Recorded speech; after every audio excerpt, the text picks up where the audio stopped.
You stand with Almustafa, the prophet who has lived in Orphalese for 12 long years. A stranger no more, yet never truly one of them. The city has grown used to his quiet presence, his way of seeing into the tender corners of human life. But now, as dawn breaks, the ship he has been waiting for rests in the harbor, ready to carry him back to the isle of his birth. The people gather, their footsteps soft against the stones, their eyes heavy with the weight of knowing. They do not want him to leave, yet they cannot ask him to stay. You watch as their faces turn toward him, merchants with hands still dusted in flour, mothers holding their children close, elders leaning on carved canes polished smooth by years of touch. They all feel it, that this is no ordinary goodbye. The air hums with words unsaid, hearts half open, waiting for something to be given before he steps onto the ship. He gazes at them, not as a preacher to a crowd, but as a friend to those he has quietly loved. And you feel it too, that strange, familiar ache that comes when you know someone is about to leave, but still lingers, still wants to press into the silence one last gift. The hush is so complete you hear your own breath, shallow, as if you are afraid to disturb what is unfolding. Then slowly, Almustafa begins to speak. His voice carries like a gentle tide, rising and falling, touching every ear and every heart. He does not rush. He lets his words float into the spaces between people, where longing has already built a nest. You notice the way a young girl, hair braided loosely down her back, fiddles with a string around her wrist as she listens. Or the way an old man closes his eyes, as if the sound alone is enough to sustain him. These small human details root you here, reminding you that love always hides itself in gestures we might otherwise overlook. Al-Mustafa tells them he cannot withhold his thoughts any longer. For all these years he has listened, and in listening, he has learned the depths of their lives, their laughter, their tears, their ordinary struggles. Now, at this moment of leaving, he must give his words back to them like water poured into thirsty soil. As he pauses, you catch yourself wondering, is this what love really looks like? Not the staying, not the clinging, but the willingness to speak from the deepest places, even as the boat waits in the distance. You don't answer the thought right away. You let it linger, because sometimes love is most alive in the unanswered questions. The crowd edges closer. Some press their palms together in quiet reverence. Others simply bow their heads, shy in the face of his honesty.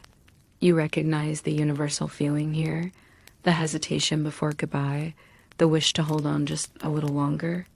You remember times when you've lingered at a doorway, keys in hand, reluctant to step out because the air between you and someone else was too charged, too alive to let go.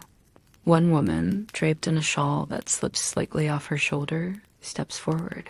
Her eyes shine as if reflecting not just the light of the sea, but the weight of her heart. She calls him by name, Al-Mustafa, and asks him to speak of love. It is the first of many requests, but at this moment, it feels like the entire city is breathing the same question. What is love, and how should we hold it? His face softens, and he smiles, a smile that carries both knowing and sadness. He nods, as if to say, yes, let us begin here, because love is always the beginning. You feel your chest loosen, as though some hidden knot inside you has been gently undone. But he does not answer right away. He lifts his gaze toward the sea, toward the ship that waits with patience. The pause stretches long enough that you begin to notice your own body, the way your hands rest on your lap, the slow rhythm of your breath. You realize that this is part of the gift, the waiting, the listening, the making space. When he finally speaks, his words do not come as instructions or laws. They arrive like a song you half remember, one that brushes against your skin with familiarity. He tells them that love is not possession, not ease, but a force that shapes, wounds, and renews. And though this teaching truly belongs to the next unfolding, here, in this quiet gathering, You already sense that every soul present is opening itself to be changed. You lean inward, drawn by his cadence. The crowd around you seems to dissolve, leaving only the sound of the sea, the tilt of the light, and the quiet assurance that something eternal is being set into motion. You find yourself thinking, perhaps farewells are not endings but thresholds, and what is spoken here may never truly leave you. The woman's question about love lingers in the air, and you feel how the whole crowd leans into it, like flowers turning their faces toward sunlight. Love, such a simple word, but you can tell from Almustafa's pause that it carries the weight of oceans. He looks at her, then at everyone gathered, and when he begins to speak, his voice is steady, gentle, and filled with the kind of clarity that doesn't shatter you, but dissolves your defenses. He says that love, when it beckons to you, should be followed, even though its ways are hard and steep. You feel a shiver run down your arms, not from fear, but from recognition, because deep down you've known this truth all along. Love is not safe, never easy. It carves into you, just as it crowns you. And as his words wash over you, you remember moments when your own heart was both broken and made whole by the same person. You glance at the young girl with the braided hair, the one still holding that bit of string. She is listening with her lips parted, as if she's afraid to breathe and lose a single word. You think of your own first brush with love, how you once twisted your fingers around a sleeve, nervous and thrilled all at once, not knowing whether to run or to stay. Almustafa tells them that love gives nothing but itself, and takes nothing but from itself. Love possesses not, nor would it be possessed. At those words, you catch the flicker of a smile on a man's face, someone who perhaps remembers clinging too tightly, only to watch someone slip away. The smile is sad, but there's relief in it too, as if hearing these words frees him from years of misunderstanding. You still wonder if it was love or comfort that once tied you to someone who never truly saw you. And here now, listening, you feel the soft ache of knowing love was meant to be freer than you allowed. The woman in the shawl nods slowly, her eyes wet but bright. There's a tremor in her lips, as though she wants to speak, but knows the moment belongs to him. And so you listen as he tells them that if you love, let it not be for peace or rest. Instead, let it be for the stirring of your soul, for the rising at dawn with a winged heart, and the thankfulness that runs through your day. Your own chest feels lighter at this, almost as if he is speaking directly to you, urging you to remember the mornings when you woke beside someone, not needing perfection, just grateful for breath and warmth and presence. Then, from another corner of the crowd, a man steps forward. He bows his head slightly and asks, almost in a whisper, to hear about marriage. The request seems to ripple across the gathering, for everyone knows someone tied to another or longs for such a tie. You feel your own pulse quicken, wondering what he will say, how he will place words around such an intimate union. Al-Mustafa's eyes soften again, and he answers. He says that you were born together, and together you shall be forevermore. Even in the stillness of God's memory, you are as one. But he also says, let there be spaces in your togetherness. Let the winds of the heavens dance between you. You feel the wisdom settle inside you like a stone in water, rippling outward. You think of a time when you wanted to merge entirely with someone, to erase every boundary, and you remember the suffocation that came with it, the way love began to feel like a cage. His words remind you that closeness is not the same as confinement, that love breathes best where freedom flows. A laugh breaks gently from the crowd when he adds, stand together, yet not too near together, for the pillars of the temple stand apart, and the oak and the cypress grow not in each other's shadow. The laugh is not mocking, it's soft, like the release of tension, the relief of finally hearing aloud what the heart has always known. Your eyes wander back to the old man who had closed his eyes earlier. Now tears streak his weathered face. He nods slowly, perhaps remembering a long marriage filled with both distance and closeness, both silence and laughter. His shoulders rise and fall as if he is sighing out years of unspoken truth. You catch yourself touching your own hand, tracing the lines of your palm, wondering what your story of love and union would look like if drawn in ink. Would it show two figures walking side by side, sometimes brushing shoulders, sometimes drifting a little apart, yet always moving forward together? Almustafa's words don't demand answers. They settle into you like seeds, asking only to be carried, to grow in their own time. You lean into that, allowing yourself the luxury of not knowing, of simply resting in the rhythm of his voice. A breeze moves through the crowd, carrying with it the faint scent of bread from a nearby oven. Someone's child giggles, too young to understand the gravity of these teachings, but old enough to feel the love that radiates in the air. And for a moment, you are struck by how ordinary it all is, the mingling of profound truth with the small details of daily life.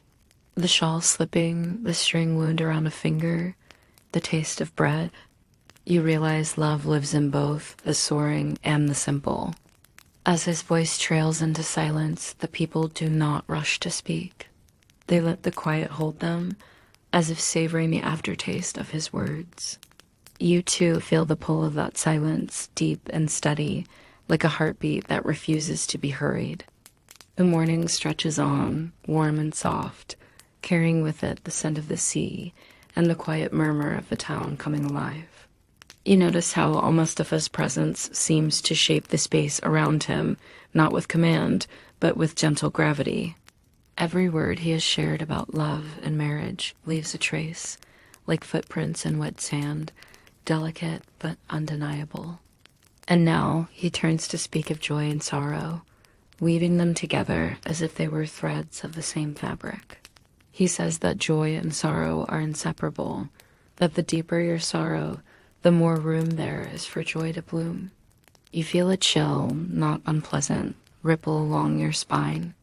It is a reminder of times you've clutched happiness too tightly, trying to separate it from grief, only to find that one cannot exist without the other.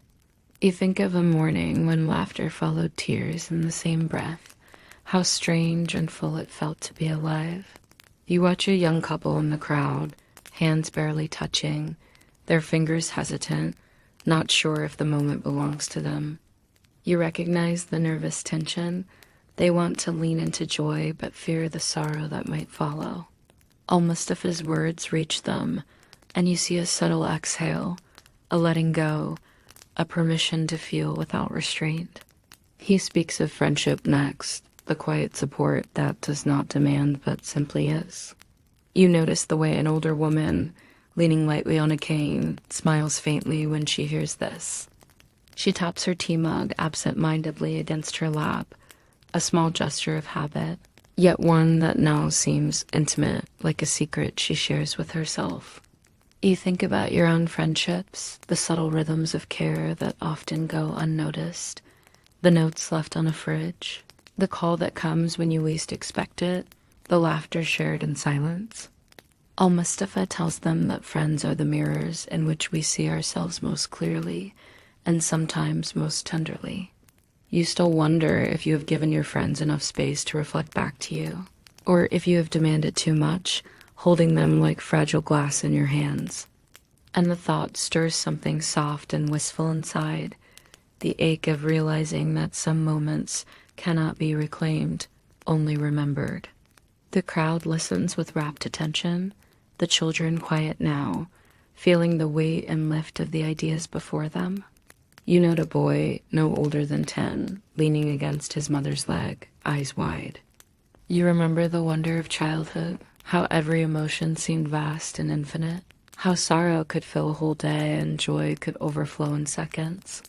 Almustafa's words seem to reach even these smallest hearts, and you feel a warmth in the chest at the thought. Then he pauses, letting the silence stretch, like a breath held in anticipation. In that stillness, you hear the town itself, the clink of a cartwheel, the distant song of a fisherman, the soft flapping of sails in the harbor. Life, in all its ordinary splendor, continues even as profound truths settle into hearts. You feel your own breathing slow, matching the rhythm of this gentle morning, letting the world be as it is. He speaks again, this time about the subtle ways in which sorrow teaches and joy nourishes. You notice a woman adjusting the folds of her shawl, her fingers lingering on the fabric as if she's memorizing its feel, a quiet act of grounding herself. You think of your own small rituals, the habitual ways you anchor yourself coffee poured just so, the brushing of hair, the careful tucking of a blanket at night. Each tiny gesture is a soft thread connecting you to life, a testament to the ordinary beauty of existence. Almustafa says that your joy is your sorrow unmasked. You feel the strange paradox, how something that once made your chest ache can now offer lightness, if only you let it. You notice the old man again, who opens his eyes, now glistening with tears that shine in the sunlight. He smiles faintly, recognizing himself in Almustafa's words, acknowledging the shared humanity in every heart. You catch yourself wondering how many times you have resisted feeling fully, afraid that embracing one emotion too deeply might drown you. And yet, listening here, you realize that feeling deeply is the very proof of being alive. Every laugh, every tear, every small smile is a pulse of existence. The conversation drifts naturally toward memories and gratitude. How life's simplest gifts, shelter, companionship, even the taste of bread, hold profound meaning when seen through the lens of love and reflection. You notice how a young girl, still twirling the string around her finger, presses her lips together to stifle a giggle, feeling the mingling of joy and shyness. You remember a time you felt similarly, caught between laughter and hesitation, the world both overwhelming and tender in the same breath. Al-Mustafa's words linger, touching the quiet corners of your mind, that sorrow is a doorway, that friendship is a mirror, and that joy is only complete when sorrow is acknowledged. You feel the rhythm of life in each phrase, the natural rise and fall, and allow yourself to rest into it, letting your heart remember what it has always known. The ship still waits, but for now, you are present in this space, absorbing the lessons of the prophet, the ordinary human gestures, and the tender interplay of emotion that fills the town. And as the sun climbs higher, you feel the subtle shift of perspective, the gentle reminder that life, in all its quiet moments, is rich and profound when seen with open eyes and a listening heart. The warmth of midday settles over Orphalese, and you feel the slow pulse of the town around you, the soft creak of wooden carts, the clatter of dishes from a nearby cafe, the laughter of children racing down narrow streets.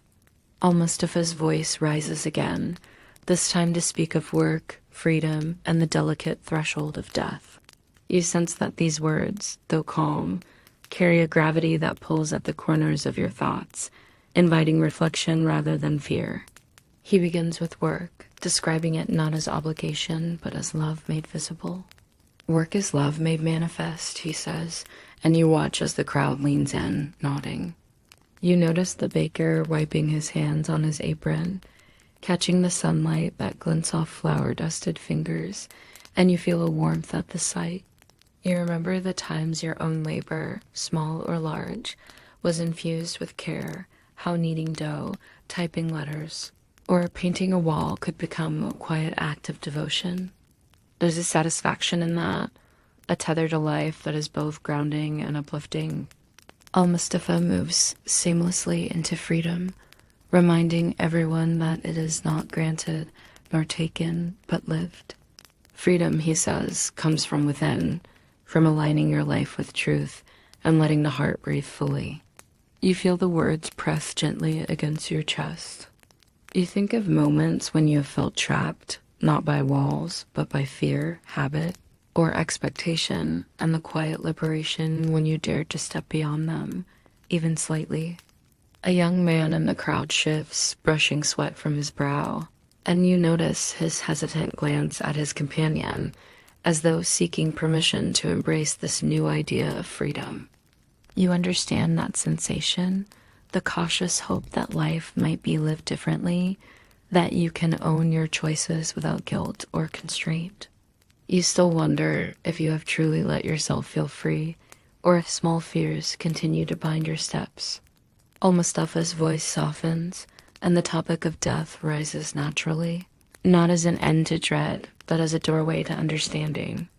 You would know the secret of death, he says, but how shall you find it unless you seek it in life?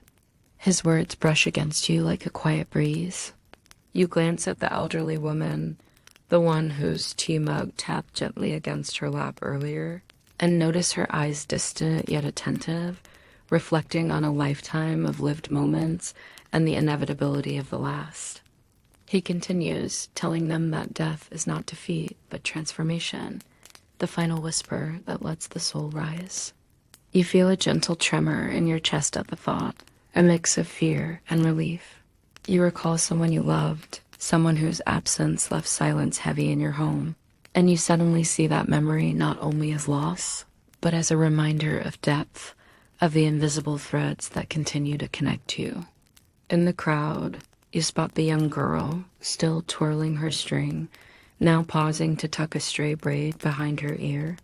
Her innocence embodies the continuity of life, the tender persistence of growth and learning, reminding you that all beginnings are threaded with endings, and endings quietly nurture beginnings. You realize how these ordinary gestures, twisting a braid, brushing hands together, carry a quiet, almost sacred significance. Almustafa's teachings flow into reflections on the dignity of living fully, the grace of choosing work and love and freedom despite uncertainty, and the inevitable threshold of death that frames it all. You notice the subtle emotional shifts in the crowd, soft smiles, small tears, slow nods, and you recognize your own heart echoing those movements. Life is continuous, a series of arrivals and departures, each one shaping the other and yet never separate. He pauses, letting the space settle before offering a final thought, that the door to understanding is never locked, that the threshold of death is a mirror, and that living with awareness is the key to embracing all of life. You feel a sense of quiet awe, a shiver of gratitude, and an odd lightness, as though, for a moment, the weight of every small worry has been gently lifted. You linger in that quiet, noticing a man adjusting his hat, a woman straightening her shawl, a child's barefoot skipping across the stones. Each ordinary detail holds a subtle resonance, connecting the abstract truths of work, freedom, and mortality to the intimate textures of life. You feel the soft, almost imperceptible lesson that beauty and depth are found not only in lofty ideas, but in the gestures, movements, and presence of everyday moments. And so, as the day carries on, you remain fully present, letting his words sink in, threading through your consciousness, preparing you for what is to come. The quiet yet profound finality of departure that is both an ending and a continuation. Dawn stretches itself thin over Orphalese once more, and you sense the hush of anticipation wrapping the town like a soft blanket. The ship waits, its sails still and expectant, the wood glinting faintly in the pale light. Almustafa moves with calm purpose, each step measured, carrying the quiet authority of someone who has spoken, taught, and loved without claim. You notice how the crowd gathers closer, leaning on one another, drawn to the stillness of this final moment. He pauses at the edge of the dock, turning once more to the people who have become his silent family. Their faces are mirrors of emotion, some proud, some wistful, some quietly tearful. You watch a mother clutch her shawl, the folds brushing her fingers as if to keep them tethered to the moment. A boy tilts his head, trying to memorize every line in Almustafa's face, unaware that memory itself is fleeting, yet eternal in its own way. Almustafa's voice rises gently, speaking of parting, reminding them that those who truly love do not cling, and that departure is as natural as the tide. You notice the subtle catch in the crowd's breath, the unspoken recognition that love is not possession, that holding on too tightly would have broken the very spirit they revere. You feel a gentle ache, a tenderness that curls softly around your heart as you realize that you too have learned to let go in your own quiet ways. He lifts his gaze to the horizon where the first hints of sunlight touch the water, and you see a smile, faint but luminous, grace and sadness intertwined. The ship creaks under the weight of readiness, and he steps aboard with the rhythm of someone who belongs equally to both worlds, the town he leaves behind and the unseen journey ahead. You feel the quiet pull of inevitability, the soft draw of knowing that life moves forward whether we are ready or not. The townspeople do not speak at first. They simply watch. You notice familiar gestures, the gentle sway of a scarf, the quiet clasping of hands, the small nods that communicate both farewell and gratitude. Almustafa's words linger in the air, that love, joy, sorrow, work, and freedom are threads in a single tapestry, one that life continues to weave long after any single presence departs. As the ship glides slowly from the dock, the water ripples with each movement, reflecting the golden light and the soft blur of faces leaning forward, trying to hold onto the moment. You remember small details, the young girl's braid fluttering in the breeze, the old man's tearful nod, the mother's tightened shawl, and realize how each gesture is an echo of connection, a quiet testament to the bonds that cannot be severed by distance or time. You feel the hush of the town settle like mist, and the rhythm of your own breathing slows, matching the gentle rocking of the ship as it moves further from the shore. Al-Mustafa's presence lingers like a soft hum in your mind, the imprint of his lessons etched into the spaces of your heart. The world, ordinary and extraordinary all at once, continues on its way. The market hums to life. The wind moves through narrow streets. Children resume their play, but there is a subtle shift. You feel it too, that space opened by love, reflection, and quiet acceptance. And you know that even though he has left the town behind, the essence of his teachings, his voice, and the gentle warmth of his presence remain. They reside in the gestures of others, in your own reflections, in the whisper of the sea against the shore. You take a deep breath, feeling both the weight and the lightness of this moment, and understand that farewells are never final. They are an invitation to carry forward what has been shared. The ship becomes a sliver on the horizon, and Al-Mustafa's figure slowly blends with the morning light. The town exhales, as if releasing a held breath, and you allow yourself to sink into the calm after the profound lessons of love, work, freedom, sorrow, and joy. You carry the memory of the moments, each gesture, glance, and word, softly within, letting them ripple gently through the quiet of your thoughts. The harbor empties slowly, leaving only the soft sound of water lapping against the dock and the distant cries of seabirds greeting the morning. You feel the lingering warmth of the people, their quiet gestures, their smiles, and the hushed nods of understanding, all mingling into the gentle rhythm of your own heartbeat. The sun climbs higher, casting long, thin shadows that stretch across the stones, and you sense that life itself has resumed its ordinary course, carrying with it the echoes of lessons learned and love shared. You allow yourself to settle, breathing in the calm of the town, letting the memory of Al-Mustafa's words flow through you like a gentle tide. Each whisper of wind, each ripple in the water, seems to echo the soft truths you've absorbed. Love is freedom, joy is entwined with sorrow, work is devotion, and death is simply a threshold to understanding. The ordinary details, the braid that once twirled, the tapping of a mug, the shine of tear-filled eyes, linger in your mind like a quiet, comforting presence. There is a sweetness in knowing that departures do not erase connection. You realize that moments of reflection, of listening, of quiet observation carry their own kind of immortality.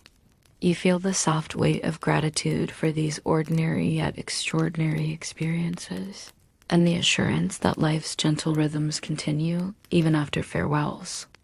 As your thoughts drift towards sleep, you notice the delicate balance of memory and presence, of holding on and letting go. You settle deeper, feeling the warmth of lessons learned, the tenderness of shared moments, and the quiet hum of continuity. The day moves forward as do you, carrying these gentle echoes with you, letting them guide your rest, your dreams, and the soft unfolding of tomorrow.